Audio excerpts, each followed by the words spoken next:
Mark Steven, how are you, sir? Good. How are you doing? Okay, yourself. It's been Is so your long. surname Porro? Porro. Yeah, I tell people Porro. it's pronounced Porro or Zorro with a P. The Mask of Zorro. I Yeah. think we were all fans of the movie Once Upon a Time in our life growing up. That used to be my favorite Halloween costume in the States. Yeah. Now you got me reminiscing. I actually forgot about that, until you mentioned Zorro. It was a Yeah. good movie. Oh yeah, I mean, it was a great character. They had a TV show that I grew up with, and a good guy, a bit of a rebel, but he was like a Robin Hood. He was a good guy, though he was dressed like a bad guy. So I liked it, and I liked the swashbucklers and the sword fighting and all that stuff was very cool. Yeah. Well, Mark, welcome to the show. It's a pleasure to have you here. We have been attempting to get the schedule for quite some time, and I'm glad we finally, Yeah, I think good things come to those who wait. So let's hope they got a good thing here. Thanks for being patient, though. Thanks for being patient. So you coming to us from Paris, the city of love. Is it the city of love? No, I'm south of Paris. I'm in the south of France, very close to the Mediterranean Sea. So it's actually it's a small village, but they say it's the village of Molière. So Molière came here from Paris in the 1600s and wrote. He wasn't quite the playwright yet, and while he was living in this village, he became Molière and wrote a couple of his big plays, and then moved back to Paris a few years later. So there's a lot of heritage going on there where you are.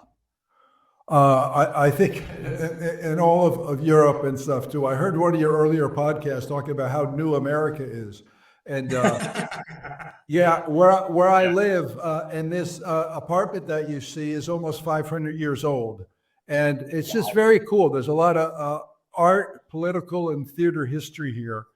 And, my street's cobblestone, and the buildings are a lot of stone like this in my house. As soon as I saw this, I loved it because I like the old, and then I put some modern touches in it. But the history just in this building, I've had a couple of spiritual guys come through to see if there's any bad vibes here. And both of them have said, no, it's all very positive, because we had the Knights Templar come through this village, during their time and their crusades and stuff, and they killed a lot of people, but not on my street apparently. So that is one of the good things.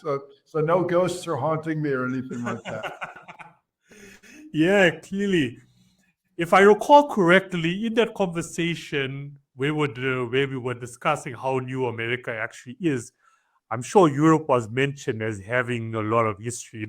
It was compared to Europe. It's not the same thing. Yeah. I remember there was a British comedian, Eddie Izzard, who was a very funny guy. And while he was touring America, he would go to various places, especially down south, and they'd say, you see that house? That house is 75 years old. And he'd go, oh, that's fantastic. Such history. But they were very proud of that 75-year-old history. So, yeah, it's very funny. When you walk down these streets anywhere, I think on this side of the world, you could just imagine the people who have walked here. And I mean, there's stories about King Louis the 14th and 13th coming to the village and stuff like that. And so you got hundreds, if not thousands, of footprints on these cobblestone streets, which is very cool. Nice. It's good to, hear these stories. It just opens up your mind, if you haven't been to a place, different culture. But and how's your French? My French is terrible. Terrible. It's very, you get to a certain age, it's very difficult. I could work a little harder on it, but there are enough people in town that speak English. A lot of French people want to learn English. So even when I attempt to speak to them in French, they go right to English, or they really don't want to even, because to understand someone who speaks poorly in their native language, usually they shut right down. It's too hard for them to try to work it out. So I call them lazy listening. They don't even give me a break. But I think my real purpose here is to help them learn English. And so that's what I'm going to, I'll go to my grave using myself for my bad friend. It's the job you never apply for. Never applied for, but it is a lovely language. And my girlfriend is fluent in French. She's Swiss. So French is her native language. And she uses it only when I'm in trouble. So, because she speaks fluent English as well. So I could do better. I want to do better, if nothing else, to understand when she's saying bad things to me. And how's your Swiss? Since she's Swiss, are you also learning Swiss from her? They have no language. That's what I tease her about. In Switzerland, they speak Italian, German, or French, depending on where they were raised. Yeah. Yeah. So there's no Swiss language. Wow. Okay, that's something new for me. Look, Yeah, I've learned something new. This is what I love. The Swiss language is money. So when we refer, when we refer Sweden, when that's where we're talking about, right? No, Switzerland. Switzerland, right? Switzerland. Okay, yeah. I'm getting it together now. Sweden has their own language. Right, they got their own language. Right. Thanks for the 101 on Europe, on Sweden. Yeah, okay. All right, bro, you listeners, we're going to go through some more learning here today. Yeah, lovely. So yeah. This is what the show is about, Just ask the question that need to be asked, Yeah. No filters. So, Mark, before we get to your sentimental memoir, your book, there's a story about you as well. There's a history about you before writing, before the memoir, before France, before your Swiss girlfriend. Let's start there. What's your story? You were a successful designer, writer, director, actor. You won multiple awards when it comes to your memoir. Where did it all start for you? Well, I think I grew up in New Jersey, about 20 minutes outside of New York City. So we were introduced to a lot of culture. I have 5 siblings. Both of my parents were very funny people, and they both worked full time. My dad was a chemist, and mom was a proofreader for the largest newspaper in New Jersey. So we had to not only be careful with our grammar in the house, but also our writing.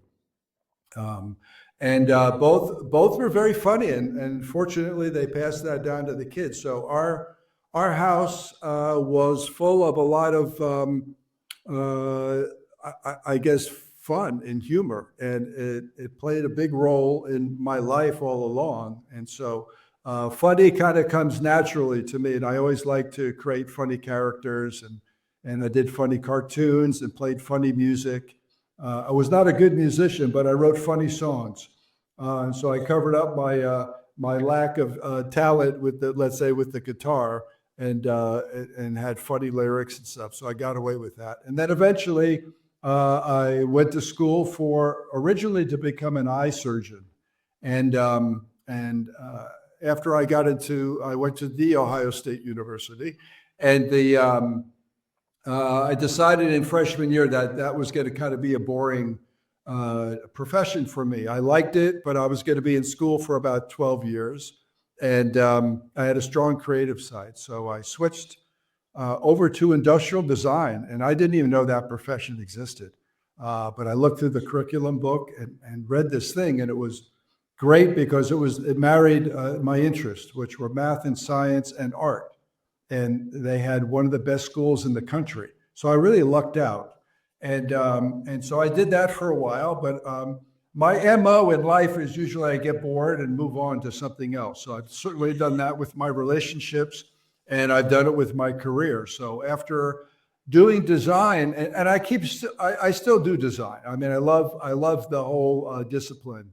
and the creativity and the things you can, create out of it and stuff. And it's lovely. And so I continue to do it. And that kind of led to writing as well. But I decided to give up a really good design career, moved to Hollywood to try the very secure profession of acting. And I ended up doing that for 28 years. And I did pretty well. It was, I had a goal I wanted to be a good actor. So as soon as I moved out there, I studied from day one. And my goal was to get on a show like Hill Street Blues, which at the time was one of the top shows. And less than 2 years later, I got on Hill Street Blues. And that was my start in Hollywood. So that was good. You set your mind to it and you studied and worked your tail off.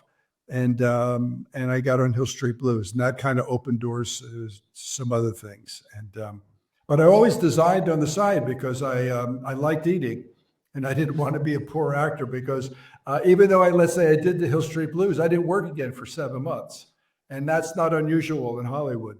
You don't know when your next job's coming, and so you got to eat in between. So I never waited at a table other than playing a waiter on a TV show or in a movie, but design kept me afloat, and I continued to do that. And so whenever I joke that I started 5 nonprofit companies because I like to, again, start new things and see if I can make something big out of it. And though none of those were intended to be nonprofit, but I learned from each of those experiences and took it to the next and the next and the next, et cetera. And so in each of those endeavors, the design played a big role because that helped me with the marketing materials and designing the logo. And then when the internet came in, designing the websites and all that kind of stuff. But along those lines too, I always wrote or worked with writers for the various projects I worked on. And so I developed, I think, a bit of a skill with that. And then in Hollywood, I started writing screenplays. And so that's why I got started with that end. So whenever something came up, I always thought, oh, this might make a funny movie or this might make a funny story. And so I would jot down notes. And then eventually when I had time or got really excited about a various thing, and then I would sit down and write it. And so that's kind of what brings us, what brought me to France and what also brings us here today. Yeah, so 28 years in Hollywood, that's a long time. Clearly, you never get bored of acting. To stick around. Well, you could, I guess, but I did enjoy the chase. And there were enough, I think there's a lot of ups and downs, but there were enough ups to keep me going. It's easy to get down and get bored with it. Or if they didn't have, I had other friends that did have to wait tables and stuff, and that's not a great life, especially when you start getting older. And so I was fortunate to have the design and the ambition to do other things. But I did like the acting. And sometimes you go through a really dark period and then you get that call for that audition. And it's like, I love this business. And you're just about to, leave it. And you get that one opportunity for that small part in that movie. And you're right back to, oh yeah, I love it. This is the best thing in the world. So the performing and the acting and working with really good people, directors and writers and fellow actors is the best part. The chase is not so much fun sometimes. And when you look at Hollywood in 2025 versus when you were there, what's your take on it? Well, things changed quite a bit while I was there during my time. You used to, let's say for a TV show, you would go in and audition, and then the powers that be would cut it down to maybe 5 finalists. And so then you went in, those were called callbacks. So then you'd go in for the callbacks and you'd see your competition, it'd be 4 or 5 other people. And then as soon as you left the room, you had a good feeling that you were going to get it or not get it. But usually you got a call. In Hollywood, no news is bad news. So usually if you did well and they decided on you right away, your agent or your manager would get a call right away. So you knew, let's say that afternoon, that you got the job. As time went on, now as I was getting older, I went on fewer and fewer auditions. But I heard from other friends that now you went into the room and there were like 30 guys all going for the same part, and the callbacks would be, let's say, 10 or 15. And I don't know how they made the decision. And then it got to a point, I wasn't there when COVID happened, where everything was done remotely. So you had to videotape your own auditions and send those in. So then there's no interaction or connection. Or, a lot of times, I had a good friend that was casting, let's say, 3 of the top shows in the mid 80s, 1980s. And she said, we know as soon as you walk in the room whether you're going to get the part or not. If you can act, that's a bonus. But we have to like you and see that you fit within the idea we have of the role. And then if you can act, that's great.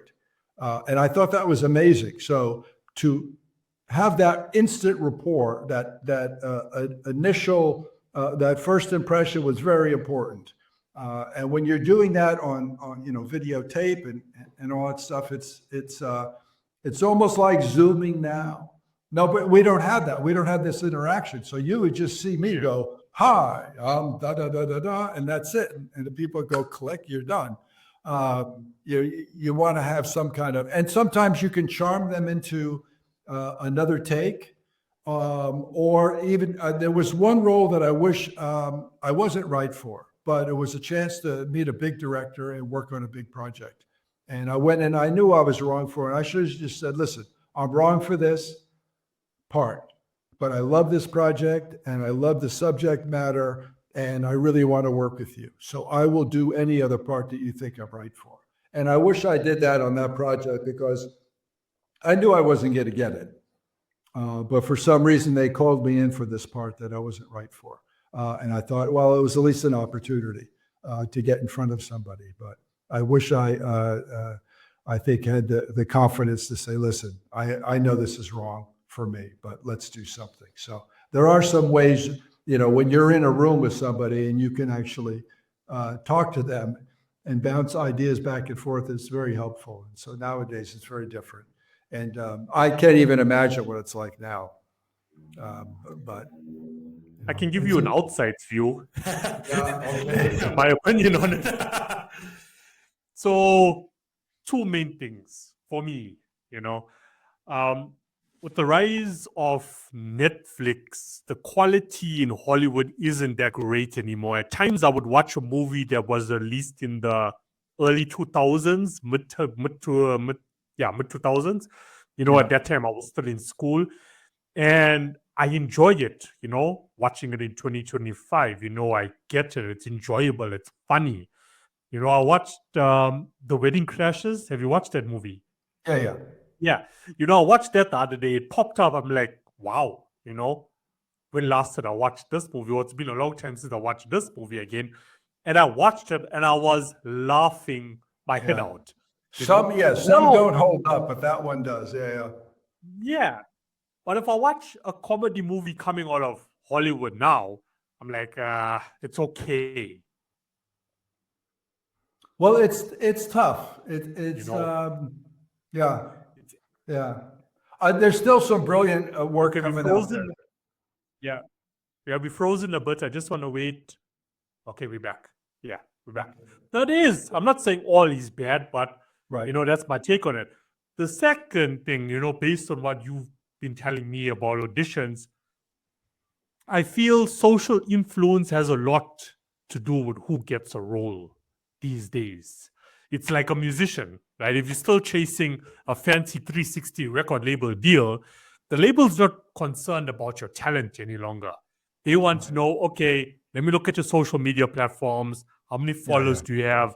How are you engaging? How's your vanity metrics looking? And then they sign you because you are going to end up selling your own music anyway because of the following you've been building. Let's just say you were independent and then they followed you. That's what I'm finding with authors now also. Would you talk to publishers and agents especially. They want to know your platform. Yeah. You could be the most brilliant writer, and a lot of brilliant writers don't do the social media. It's just foreign to them, or they're not interested in that. They want to write, and the new agents, unless you're introduced by somebody else or whatever.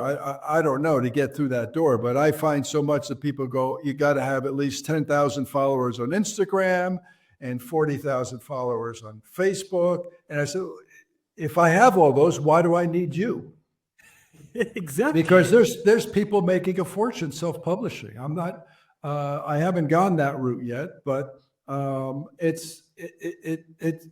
it could be very attractive because even with traditional publishing, my publisher's small, and they're what they call a hybrid. We have a hybrid contract, so we split the profits evenly, which is nice because usually the royalties are a lot smaller if you're with a big publisher. But the big publisher that does all the marketing, and they put quite a bit of money behind launching your book and stuff like that.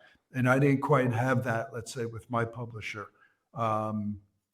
They did what they could, and they were great to work with. But I've had to put in quite a bit of my own dollars, marketing and advertising and all that, and building up my platform and things like that. But these other agents, I still I find out my publisher is no longer going to publish anymore. At the end of this year, they're done publishing. So I've got to go searching for another publisher again, which is not the most fun thing in the world. So, but it's similar to Hollywood, where it was very tough to get a good agent, and the good agents really weren't interested in talent. They could be, but if somebody knew somebody who introduced you to the right person, they would sign you. But if you're really good, but nobody knows it other than a few people, and those people don't have the influence, you don't have a shot. There's a lot of luck and timing involved. And I know a lot of really good actors who never got that super break. I guess I'm one of them. I had some breaks that I created myself, but I never had a really strong agent that could just call up somebody and say, get him in for this. And that makes a big difference because I had a lot of friends who did have those agents, and they were open to a lot of roles that a lot of people couldn't get in. So it's a numbers game. You want to get out there and show people what you got. And if you're not getting that chance, it doesn't make a difference how brilliant you are. Yeah, 100%. Yeah, I agree with what you're saying. And you're correct about, the book industry as well. It's the same. It's the same. But what is still relevant and is still working? Like I work with PR agencies that, they bring their guests onto the show, and they are still relevant and doing extremely well because you don't really need the publisher anymore. I mean, there's a few, and when I say few, like I think this year alone, maybe 2 that has a traditional publishing deal that's come on the show, where the rest are self-published. Yeah. And they got a good PR firm that they're working with that gets them the exposure that they need. And you don't need the publisher anymore. So if you were depending on the publisher to market your book, now it's just, okay, I can self-publish. I need someone who I can work with who's going to do the editing for me. I can get a graphics designer now online. And I just need a PR agent who is going to get me onto podcasts, who's going to get me to news outlets, get me onto TV, radio, whatever it may be. Right. And from what I've gathered in 2025 and 2024 is that it's working for them. Of course, you do get the few that will be like, okay, this is not working for me. I'm paying X amount of money each month, and the books are not selling.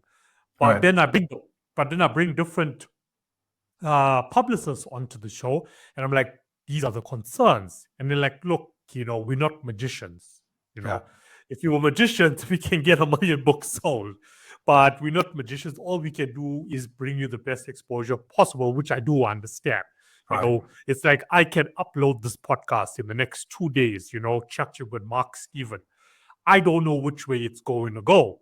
Right. I am going to do the best I can to market it with Reels, with TikTok, with Facebook. That's the best I can do. Mark is always going to market it on his platforms.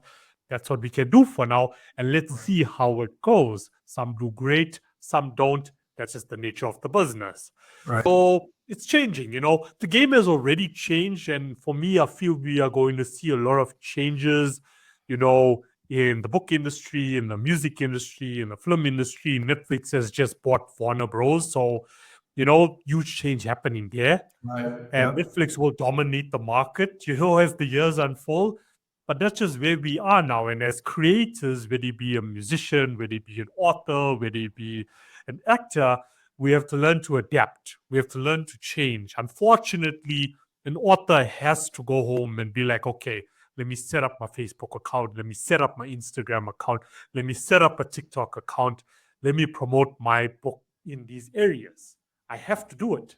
Right. It's like there's no option anymore, Right. And I don't know whether it's a good thing or it's a bad thing. I understand that an author wants to focus on writing. I get that, just like, I want to focus on making music. I get that. But I always work on the 80-20 rule where it's 80% business, 20% creativity. That's just how it is. Yeah. So I need to make a choice. Yep. Yeah. I spent an inordinate amount of time doing the marketing and the social media, and I've been doing that, I think, since 22 for the book, because the book was going to be released in May of 23. So you do all the pre-release material to get everybody excited about it, and then after you promote it like crazy. It still sells pretty well on Amazon because I have ads running and I do a lot of these interviews.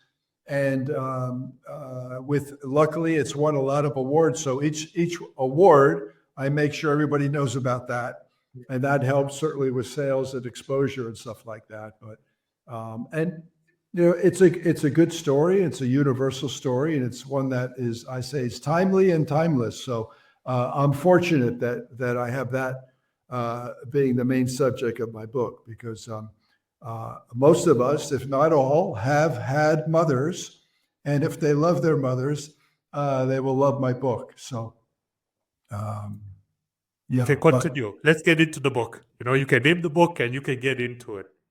Okay. Well, it's called a Cup of Tea on the Commode: My Multitasking Adventures of Caring for Mom and How I Survived to Tell the Tale. And so I was living in LA at the time, and living my carefree bachelor life. I was never married. I had no children. I get a call that my mother is on her deathbed back in New Jersey. So we all flew home. She just turned 89, and she was not happy. She suffered from depression a little bit throughout her life, but she kept that well hidden. And less in her later years. But I think after she turned 89, she looked around. She was living in the house we all grew up in. And we had a family living upstairs to kind of oversee things, to help with her shopping and cooking and keeping her company and stuff. But she was not happy. And I think she just looked around and said, if this is my last years, I'm done. I'm out of here. So she kind of willed herself to die because there was no medical reason.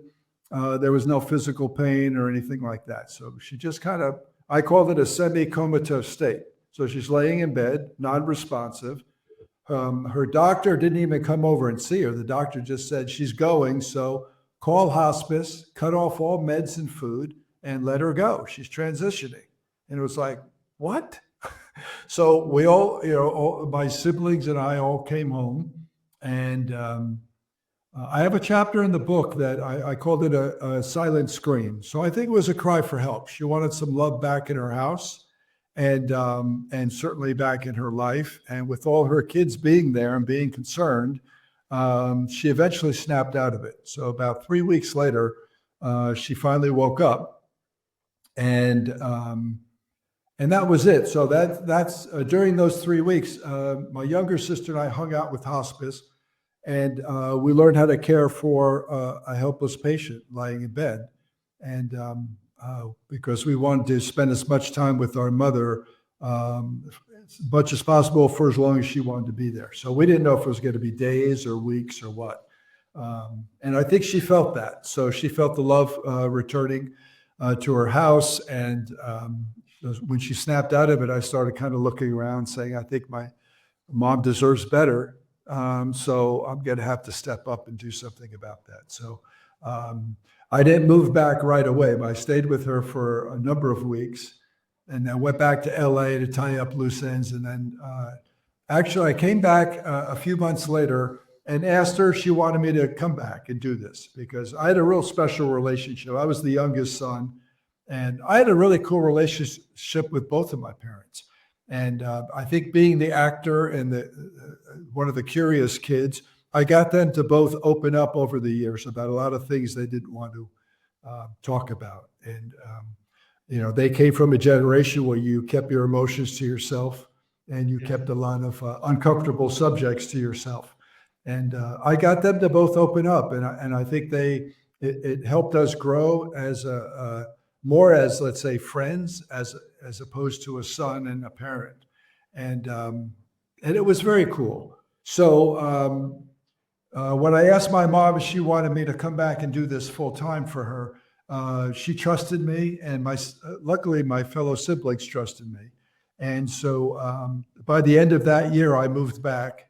And I wasn't going to take over the 24/7 right away. I was like more of a supervisor.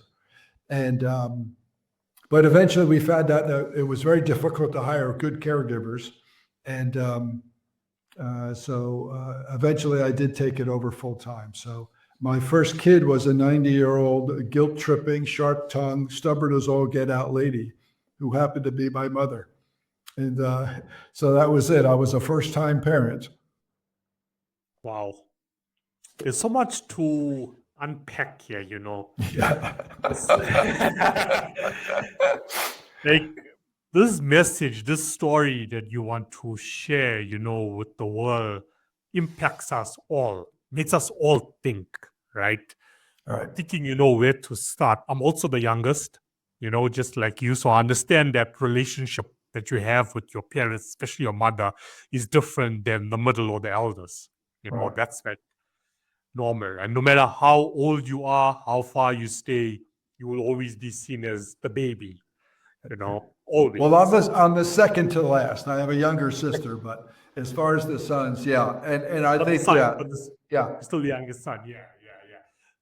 Girls, daughters don't really have that relationship, and it's so hard to explain, but that close relationship, with the mother. It's normally, most cases, with the father. Yeah. I think the first thing, that comes to mind when listening to your story is we get so caught up in our life, especially being ambitious and I want to do this and I want to do this, that we lose out on so much time with our mother. Have you ever felt that way, in those last stages? I wish I was here sooner, or I paid more attention. Did that ever get to you the way it gets to us? I would say no. Because again, we had a really good relationship. She liked coming out to visit me in Hollywood, and my father also. And sometimes they came separately, sometimes they came together. So I had them one-on-one, which was great. Because I left for college, just after I turned 18 and never really lived back home. So they would have to come to me to visit me. And so that helped, I think, strengthen our relationship too, because, you're with them for a week or two, just the two of you or the three of us. And it was fabulous. And so I would have to say there were a few months before this incident happened that I hadn't been home because my mother, as we get older, our filters seem to fade and she became this grumpy old lady. And I didn't like being around her, especially out in public, because she would have a miserable time and made sure everybody else had a miserable time. So there were a few months where it's like, I'm not coming home. And then when you see your mother, almost leaving, then I certainly felt guilty and stuff. And then she was very good at guilt tripping because when she did snap out of it, she looked at me and she said, "Well, I haven't seen you in a long while." And I'm like, "Oh, yes. from deathbed to guilt tripping like that.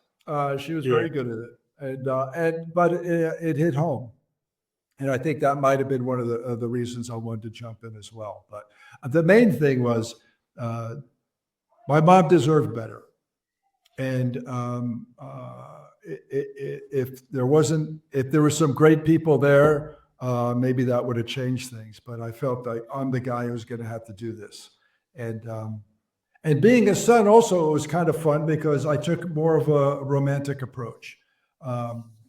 Again, my mom, when she came out to Hollywood, I know she liked going to the beauty parlor. You know, she had 6 kids and she worked full time. So she went to the beauty parlor at home once a week for a shampoo and set and had her nails done. She had these gorgeous nails. She was a nail model, hand model back in her late teens and early 20s. So these things were like the crown jewels. And then when she came out to Hollywood, I would take her to my friend's beauty salon in Beverly Hills, and she got the movie star treatment.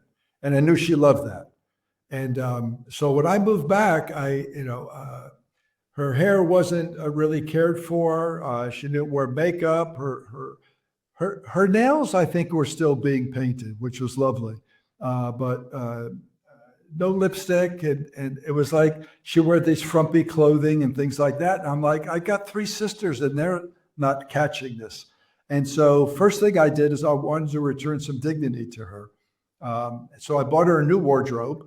So if you want to cheer up anybody, especially a woman at any age, a new wardrobe is going to help. So I bought a new wardrobe, and that was fun, except for going out in the stores and you have a middle-aged guy shopping for lingerie for senior women.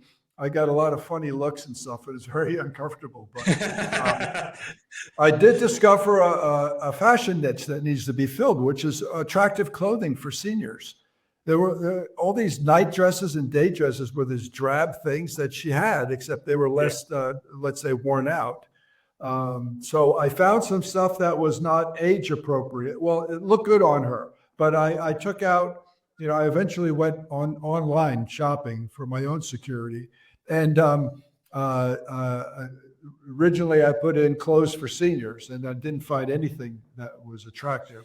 And then I put in, nice nightwear for women, and then all these other things came up. So I bought some things in her size and nice colors, pinks and blues. And one of them I said, dare I say, sexy black, and all on the shorter side because she still had pretty good shapely legs at that point. And they were great. She loved it, and everybody thought she looked great in them. And I thought, well, that's the first thing. And then the next thing I did is I created, I called it Day of Beauty, where I wanted to try to recreate the salon treatment at home because she couldn't really walk again. I did take her on certain Johnson stuff, but I had to use a wheelchair and things like that. But I wanted to do this at home. So I washed and shampooed and rinsed her hair at home. I gave her 2 sponge baths, one in the morning and one in the evening. I wanted my mom to be clean at all times. But on a Day of Beauty, while she sat on the commode, I soaked her feet and Epsom salt. I did the hair. And when she was finished, she got a full body massage and coated with lotion because itching is a bit of an issue when you get older. The skin thins and doesn't maintain moisture. So itching was a big deal. So body lotion was a very welcome thing. And then she picked out what she wanted to wear. And then I put her in the wheelchair and blow dried her hair and put it in a ponytail, or for bonus points, braiding. I learned a lot from having 3 sisters who all had long hair. So I learned more than just to put the toilet seat down. And it was great. And then I did her nails, and I'd be very careful with the nails. And then I gave her some lipstick to match her nails. And I just thought it was a nice thing, and she liked it, and it was great. I put her in the wheelchair, and as I'm wheeling her into the kitchen for breakfast, I parked her in front of a mirror in the dining room. And she just beamed at herself. And I was like, I don't know the last time she looked in the mirror. I don't know the last time she looked in the mirror like what she saw, but what she saw that day was beautiful. And so I leaned in cheek to cheek and said, "Who is that pretty girl?" And she just smiled from ear to ear. I just thought, oh my gosh, this thing is powerful. I thought it was just a nice gesture for a son to do, but it was really a profound moment that these little things that we take for granted, especially as we get older, are really, really still important. So I realized that, wanting to feel pretty doesn't fade with age. And so every morning I parked her in front of that mirror and just said, "Who's that pretty girl?" Because I wanted her to know she's beautiful. Not only did I think she was beautiful, she is beautiful. And it radiated. Everybody who came into contact with her saw how good she felt about herself and how good she looked in her clothing and how well cared for she was. And that made me feel great to do those little things. That was lovely. That probably did more for me than it did for her. But it was just a cool thing to say, okay, how can I make this woman feel special? And that was the main thing for me, to make her feel special, know that she was loved. And another important thing is one of my goals was to make her laugh at least once a day. And that was, she ended up making me laugh quite a bit too, because humor plays a big role. Because it's a very stressful job, mentally, physically, and emotionally. So if you can throw some humor in there to help stress relief, it was great. Wow. I am lost for words. Wow. Like, I have never in my life encountered or heard of such a story. Ever. Ever, It's fun. As I've done these things, again, people say, "Oh, that's such," and I appreciate that. For me, it was like the right thing to do, and it was something that I experienced in growing up. So I was fortunate in that way to have that. But it didn't all go well. Another thing I wanted to do while I was there was to return dignity to our home, because it was not in great shape. Our family had been in there for, at that point, over 60 years. And so I had some skills in renovating and designing and stuff like that. So while I was there, because my mom slept a lot during the day, she was like a baby. I decided to renovate her house from the top to bottom. And when I finished the upstairs bathroom, I put in a large bathtub. And I asked my mom if she wanted to christen the new bathroom with a bubble bath. And she said, sure. So I carried her up there and got her ready for the bubble bath and put her in the tub, and then put the bubbles over certain areas and shot a picture of her. And again, she's beaming from ear to ear. It was just lovely, having the best time. And then she passes out. And I'm like, oh my God, here I am trying to do something good and I killed my mom. But at least she smelled good. So I thought she was joking. So I'm patting her on the cheek. This, Mom, come on, what are you doing? And because she had a wicked sense of humor, but she wasn't joking. So I pulled her out of the tub, dried her off, carried her downstairs, put her to bed, and then I called a nurse. And they said that I left her in the hot water too long, and she fainted because her blood pressure went down. And so after about 30 minutes, she woke up and she remembered the new bathroom, but she didn't remember the passing out part. So it ended up being a win-win. But that could have been very awkward to explain that to my siblings. Mom smells good, but sorry. I'll be going back to LA now. Mark, when I look at the world, or let me just put it down to South Africa, as the generations unfold, it is difficult to find such love towards parents. I live in a country, I'm not saying it's everyone, but I feel I live in the world when I look at the outside world as well. Like, kids today are just determined to see what they can get from their parents rather than what we can give to our parents, especially if parents end up generating a lot of wealth, and now you're sitting with 3, 4, 5 siblings, and they want to make their parents feel so old, whereas you wanted to make your mother feel so young. And there's this agenda behind why kids want to do this. And I've witnessed this, these are true stories, because the older we can make our parents be, you feel the quicker they are going to die. And once they die, I am going to take this and I'm going to take that. And I'm going to fight with my brother or sister for the house or the car, whatever it may be. And I'm like, really? Is this how it's supposed to be? And I'm just glad, to be fully honest with you, I have 2 older siblings, and how I have explained it is exactly how they are. But I'm glad that I had that relationship with my parents. They got divorced. They both still alive. I'm thankful for that each day. That at least they surrounded by people and friends that keep them young. They're not stuck. They're still active. They still work. They love what they do, hence why they still do work. And, I never want to take that away from them. My mother's into nursing and she loves taking care of people, even at her age. She still socializes. She still goes out to parties, more than I do, But, that's that's the life I want them to live. It's not always easy. I'm not saying it's always easy. There's difficult periods like any other family, but they still got that, what's the word to use? When they're feeling young, I don't know, what word would you use? They still got that drive. that drive, but feeling that they're still in their teens, they got the youth back, Yeah. like they got the youth back at that age, and that's how I see it when I view them.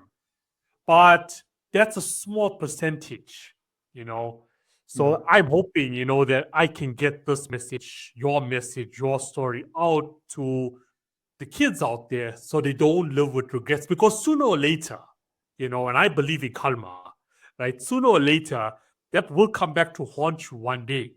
Either your parents are going to give you the same treatment, or what you're expecting your life to turn out, with all the wealth you're trying to get for yourself, there's going to be roadblocks along the way, or you're going to die a miserable death but no love. Let me be honest about it. Yeah. Well, that's what we don't want. I think my story is maybe unique because it's a son that jumped in and did this role. But we're catching up. It's about a 60-40 split. Caregiving really does fall on the women of the family, the daughters, the wives, etc. And I'm hoping to inspire more guys to do it because, it was tough, I think, for a son. I'm seeing my mother naked for the first time, and she's 89.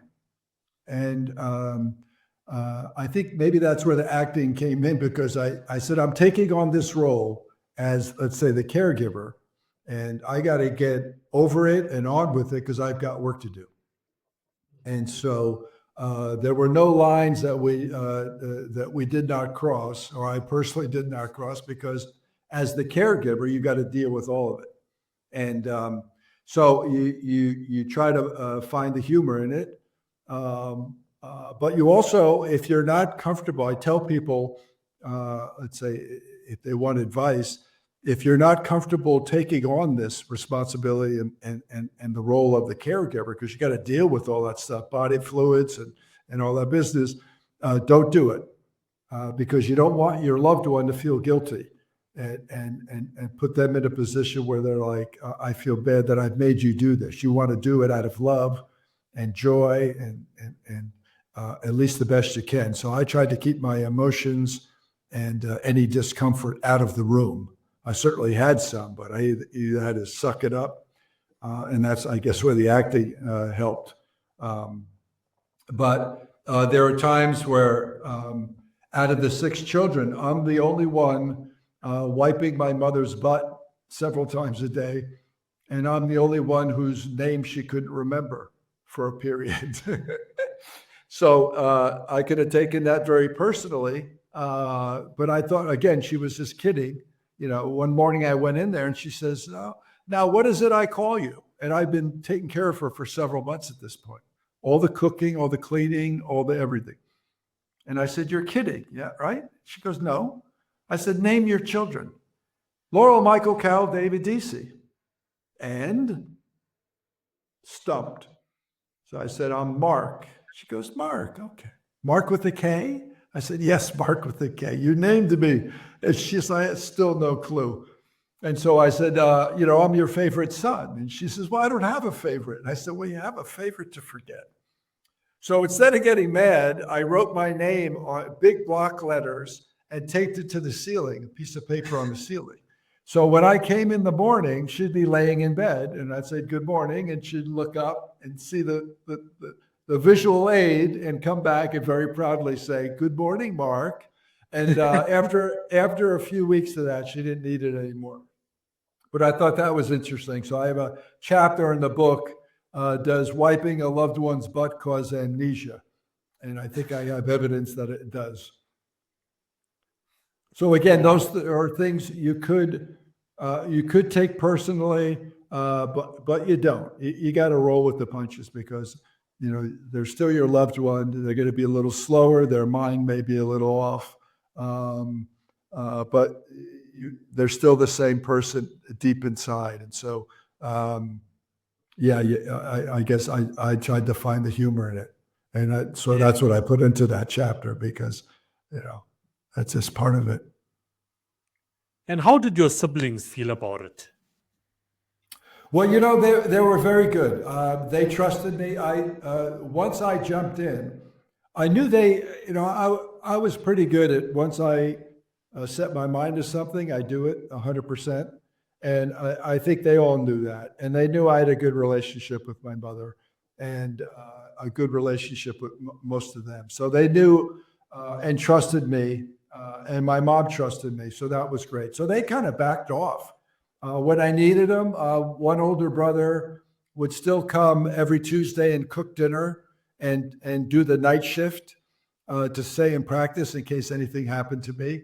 And my other sister, who lived in California, I would have to go back to LA because I had a snack business at the time that I had to go back every couple of months to spend a week there. And my sister would come in from California and fill in for me for a week. So that was great and lovely support. And my younger sister lived in Michigan. I had 5 children and had a business. But whenever she came to visit, she would jump right in and help out, which was lovely. And the other 2 kids were the 2 middle children. They were not comfortable with any of the hands-on work, which is okay, but they helped in other ways. So they were there and very supportive. And if I really needed anything, I think they would have jumped in. But you got to find what I tell people too, what you're comfortable doing, you find your wheelhouse and you do that. But I have to say, yes, I was blessed to have those guys there for me. It worked out well. So I've heard horror stories about other families and stuff like that. There was I don't think any jealousy or anything like that.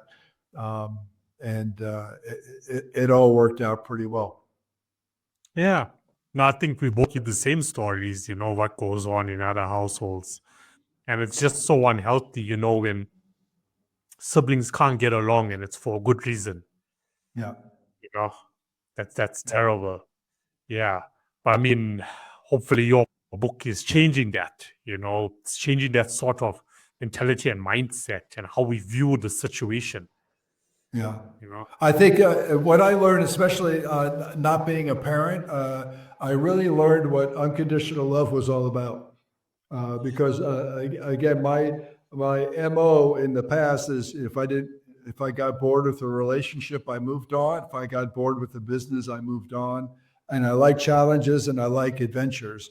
But this was a challenge and an adventure, but there was going to be no moving on once I committed to it. So I had to stay in fully. So that unconditional love thing was very clearly defined during this. It was our 3.5-year adventure.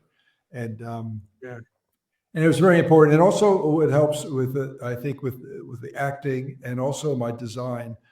Empathy is a major component in caregiving because you have to really kind of put yourself in their shoes. Again, it's still your loved one, whether your mother, your father, aunt or uncle or something like that. And they may be a little different, slower. Again, they may forget your name once in a while. They may not even like you.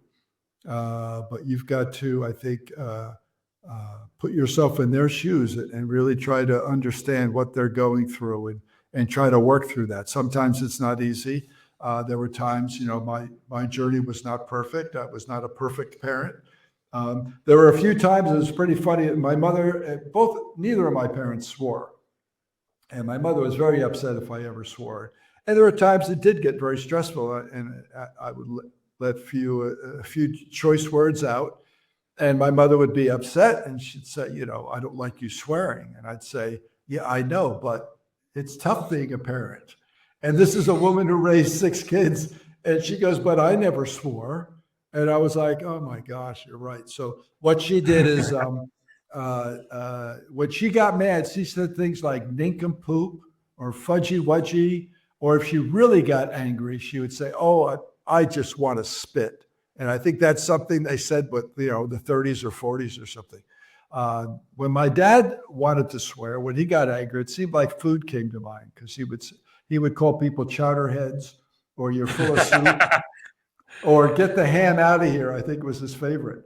And so, so I grew up with that. So I did not have such a clean mouth, especially under stress. So I felt bad when I did that, but she certainly straightened me right out, with her non-swearing.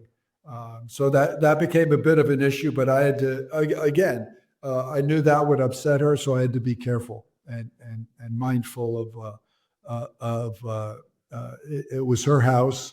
And she was certainly the queen of this house. And I was let's say a loving son trying to care for her, but still, it was my mom, and I wanted to be respectful of her and the way she wanted to live and wanted the people around her. So not always easy, but something that was necessary to get used to. 100%. So what came next, after all of that, your mother passes away, and where You does just ruined the ending of the book. Yeah. Well, throughout the whole thing, because of me writing and I also recorded family history quite a bit. I was very interested in that. So I did a lot of this stuff in the past. So it was natural for me to take notes. And I was also privy to a lot of really interesting moments and some lovely conversations. And my mom was suffering from a little bit of dementia. So she had some really interesting visions. And I didn't want my siblings to miss out on this stuff. So that was the main reason I started jotting down notes all along. But I also took a lot of photos and videos. And I wasn't sure what I was going to do with it. From my background right away, I think, oh, maybe this can make an interesting movie. So I look at things semantically. And so, but I had a friend going through something similar with one of her folks. And so I shared what I was doing and some of the tips and tricks I learned from hospice, and she got some benefit from it. And so I thought, well, I think I got something here, and a book is going to be the best way to get it out there. And so I started studying the genre. I never wrote a book before, and this was going to be a memoir, so a particular type of book. So I had to study that genre. And I wasn't able to do it until I moved to France. After my mom passed, again, spoiler alert, I moved to France a couple of years later, and I needed, I think, that emotional distance and also, I guess, physical distance to sit down and start writing the book. Once in a while, I would come up with an idea and just jot it down. So I kept all the notes. And so I started studying a memoir writing, and I had a coach and took classes over virtual classes, and then started writing. And I wanted to I wanted to be a published author. And so that was my main goal. So I wanted to make it as good as possible. And so my writing teacher actually was my first editor. And she gave me some great notes and some other writers to study. And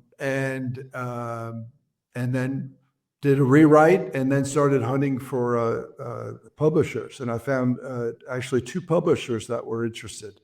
And I went with the one that was more interested in quality as opposed to getting it out fast.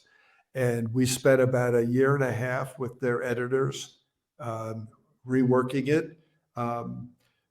They liked my voice and my writing style, but I knew I needed help with the structure because it was not only going to be, let's say, our 3.5 journey, but it was also going to be some backstory to make it a little more fun and interesting, and also justifying why I took some of the actions I did, because the way I was brought up or this particular incident in the past helped support what I was going to do, 40, 50 years later. So those are all, I guess, important, and a lot of them are very funny. People said they cry out loud, they laugh out loud. So that was very important to infuse humor throughout the book. And so there we are. So that was I guess what was next, and some interesting things. So as I was writing, I had a title in mind, but as I got further into the book, a cup of tea or the Commode came up, because that was a practical thing that we did. My mom's favorite drink was a cup of hot tea, skim milk, no sugar. And one day on the Commode, sometimes Mother Nature took a little longer than was comfortable for either one of us. And so kind of as a joke, I said, would you like a cup of tea while we're waiting? And she said, sure. So I made her a cup of tea and it became a hit. So almost every morning she had a cup of tea while we were waiting for Mother Nature to take care of business on the Commode. So I thought that was a very catchy title. And so also with my siblings, I had the title, and I knew I had, and this came from my screenwriting experience, that my mother had a particular vision of these young children passing by her window. And they were all around 8 years old, all probably from like the 1930s or something.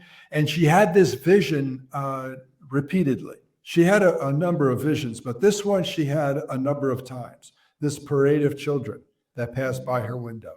And they had flowers and balloons, and she waved to them, and it just brought her such joy.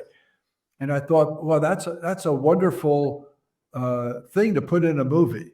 And so that's how the book starts, and also how the movie, I've written the screenplay since, and that's how that starts. And I thought, oh, this was great. And out of the blue, one of my sisters sent me a bunch of black and white photos of my mom in her youth, and also with her folks. Now, her folks both passed before she was married, so we knew very little, and certainly didn't know her mom and dad. But these pictures were great. And I've seen some of the pictures. But my sister sent me a picture of my mom around 8 years old in the same kind of dress that she saw in this vision. So it was a frilly white dress, white black patent leather shoes with white little lace socks.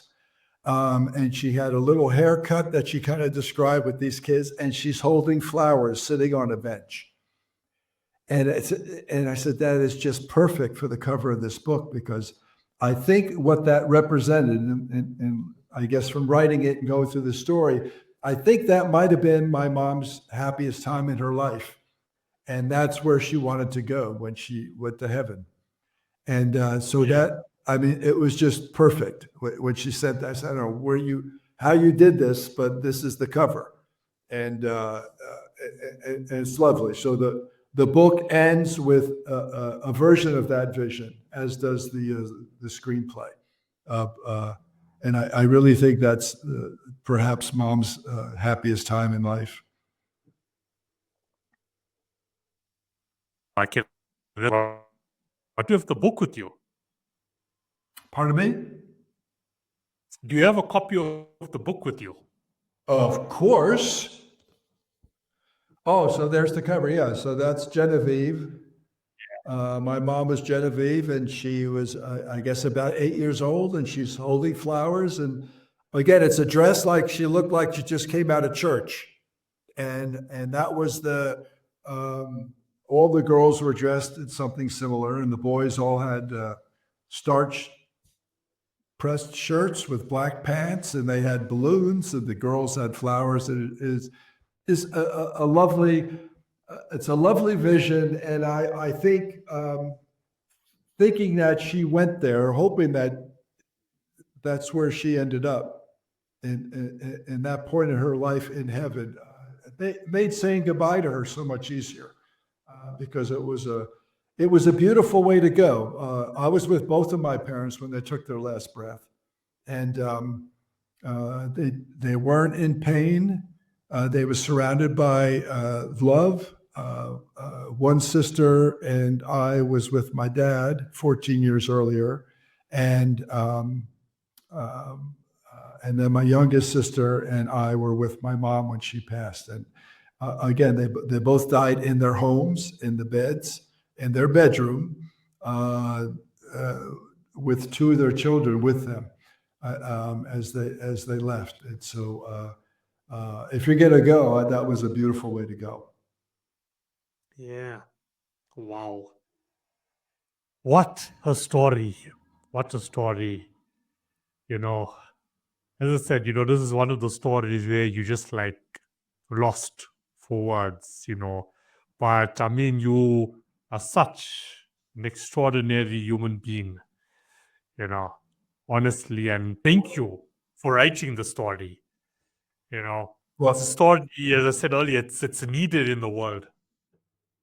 yeah, I hope so. I think so. Yeah, but for me, I don't think it. I don't think I did anything extraordinary. It was kind of the way I was raised. We were raised to be kind to others and think about others. If you can help somebody, do it. If both of my parents led by example, they didn't lecture us about it. We just watched them do the right thing. Growing up, if a waitress didn't charge my dad for a cup of coffee, he'd call her over and have her correct the bill. And I would watch that, and I would do that in my adult life. And I even had a friend of mine say, "Why are you doing that? You got a free coffee." And I said, "Because it's not right, and that waitress may have to pay for this." So, I benefited from it. I don't want to benefit when it's going to hurt someone else. So those were important things. My mother especially cared for animals. I found out later that she wanted to be a veterinarian when she was younger, but her father thought that was only a profession for men at the time. And I guess the mid 1900s. And so she didn't become a vet. She became a proofreader instead to work in the printing business with her dad. So that was a shame because she loved animals, and we watched her care for we had mice, we had every kind of furry animal you could in the house, and we watched her care for these things until they took their last breath. Especially if they were sick, she helped some of them revive and live a lot longer. And it was just amazing to watch. And so hopefully that those things have passed on to us. And so doing this stuff for my mom was just an extension of that, I think. So I hope it inspires other people to do it. It's boy, I tell you, I got more out of it than I think my mom did. I think my mom had a lovely last few years, but boy, I've got so much that I benefited from, and for so many more years now. And by sharing this story in the book, even more. And it's lovely to be able to share these stories, and if people get something out of it, great. And if they don't, they at least be entertained by the book. There's a lot of laughs in the book. So anyway, so I do appreciate you giving me this opportunity because it keeps mom in the present. which is lovely. Yeah. I mean, before you go, one great story leads to the next. So, what are you currently working on now? Well, before I turned the final draft into the publisher, I cut out about 4,000 words because I thought those were going to be more appropriate for a book focusing more on my dad. And so that was the start of that. So I'm about halfway through that book, and there'll be, certainly some of Mom in that one as well. But my dad and I had a couple of really good experiences. One of them was I took him in 1995 to the little village in Italy where his father came from, and nobody from the Porro family had been there in over 100 years. And it was a little village of 200 people, and up in the mountains in southern Italy. And my great grandfather was the mayor of this village back in like 1890 or something. And we didn't have a lot of details. And but we went, and I went with the camera, and I shot a documentary of it. And it was 2 years before my dad passed. And he said it was one of the highlights of his life, which was really cool. And we cleared the family name. There's a chapter of that, a brief chapter of that in A Cup of Tea of the Commode, because it has something to do with, I think, our Italian origins certainly played a factor in shaping me, and certainly my dad. And so that was very cool. So I'll go into more depth of that trip in the book about my dad. And we have a few other things too. So that one's getting tough though, because I took a lot of notes way back when, but this is 28 years ago. Wow. So I've got to relive some of those things. And unfortunately, I only had 8 days with my dad. So yeah, so we'll see how that goes. But so far, I mean, again, that's going to be some interesting structural challenges in that book as well. But again, there's a lot of fun stories, and there are a lot of, I think, interesting stories with the Italian history and stuff. But so that one, and then there's been some interest in Hollywood for the Cup of Tea on the Commode screenplay. So I wrote that, and I'm starting to put that out there. So we'll see what happens. I think it can make a beautiful, maybe independent film, but if we can get someone like Meryl Streep or something in it, maybe better than an independent film. But it's a fun story, a mother-son story, and I think it could be very cool. Yeah, I'm with you on that. It deserves to have some visuals, honestly speaking. It does. Okay. Thank you. Yeah. Well, Mark, I'm sure your next project, around your father is going to be just as good. You are a great storyteller, Oh, thank you. Well, it Yes, comes sir. from there. All I can do is listen. Yeah. You're a great storyteller. Have you done the book in audiobook by any chance? Yeah, it's audiobook. It's an ebook, audiobook, paperback, and large print paperback. So we got it all covered. And I recorded the audiobook here in France, similar to one of your other guests. So I made a studio in my bathroom. I'll tell you one more thing I thought was interesting. So I couldn't record it. The book was released on Mother's Day. And I couldn't record the audiobook because I get too emotional with it, especially with things about family. And so I said, boy, I'm going to need all my acting training to kick in. So it took me a number of months to be able to, even chapters that aren't emotional, I would just break out and start crying. So it took me about 6 months. But with those 6 months, I've got an opportunity to look at the book with fresh eyes. And also was able to make a couple of corrections my siblings said I got wrong. So I did a couple of rewrites, but in those 6 months, we're looking at it from a fresh set of eyes. The story sounds like I went back home to rescue my mom, which in a sense I did. And if you read the story, you say, yes, of course he did that. But upon reflection, I think it was the reverse. I think my mom maybe saved me, and she gave me that opportunity to do something really important in my life. And this was the most important thing I've done in my life. And so she gave me this opportunity, whether conscious or unconscious. And I was lucky enough to be smart enough to take it on. And yeah, so I certainly thank her every night for that one. Yeah. Well, Mark, well done. Well done. 1 in a million, And I do hope, we all get to inspire more with your story. Honestly. This was really touching and emotional. Yeah. Well, thanks. One of a Tina. kind. Yeah. One of a kind. And where can listeners find you online? Oh, if they Google a cup of tea on the Commode, we're everywhere. Everywhere, I've got the website is a cup of tea on the commode.org. There's a YouTube channel with a lot of funny videos. Not all of them are funny, but there's quite a few. I've done like 180 promotional videos. We got TikTok, Facebook, Instagram, everything. So look at Cup of Tea on the Commode. Amazon has all 4 versions, and Barnes and Noble, and I'm not sure the one in South Africa. Actually, my friend Carolyn that we talked about is a big supporter of the book, and so there was somebody. I'm not sure where she got them. I think she bought 50 copies to give out to friends. So she's just been lovely, and so.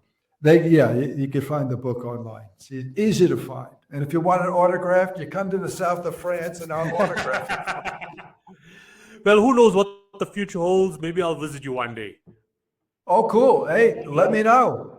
It's a beautiful little village here. So, and we're only an hour difference in time zone. You wouldn't have jet lag. Yeah. Well, Mark, thank you so much. And as I tell every guest that comes on the show, it's never goodbye. I'll see you again soon. Great. I will as well. All right. Take care. I'll see you. All right. Thanks, Mark. Enjoy your evening. Thank you.